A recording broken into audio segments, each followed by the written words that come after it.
मुसलसल 2 रोज से जारी कमी के बाद आज मुल्क भर में सोना हजारों रुपए महंगा हो गया। पाकिस्तान सराफा जेम्स एंड ज्वेलर एसोसिएशन ने रिपोर्ट किया कि 24 कैरेट के हामिल फी तोला खालिस सोने की कीमत 5,900 रुपए इजाफे से 3,53,100 रुपए हो गई। इस तरह 24 कैरेट 10 ग्राम सोना 5,058 रुपए महंगा होकर 3,02,726 रुपए में फरोख्त हुआ, जबकि 22 कैरेट 10 ग्राम सोने की कीमत 4,636 रुपए बढ़कर 2,77,508 रुपए हो गई।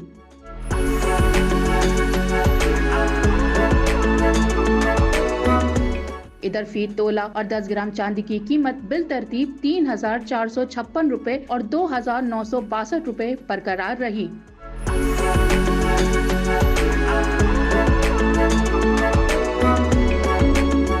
आलमी मंडी में फी ऑन सोना $49 महंगा होकर $3,347 में फरोख्त हुआ। वाज़ेह रहे कि 31 मई को 24 कैरेट के हामिल फी तोला खालिस सोने का भाव 1,400 रुपए गिर कर 3,47,200 रुपए हो गया था। इसी तरह 24 कैरेट 10 ग्राम सोना 1,200 रुपए तंजीली से 2,97,668 रुपए में फरोख्त हुआ था, जबकि 22 कैरेट 10 ग्राम सोने की कीमत 1,100 रुपए कमी से 2,72,872 रुपए रिकॉर्ड की गई थी। 30 मई को 24 कैरेट सोने की फी तोला कीमत 700 रुपए कमी के बाद फी तोला सोना 3,48,600 रुपए में फरोख्त हुआ था।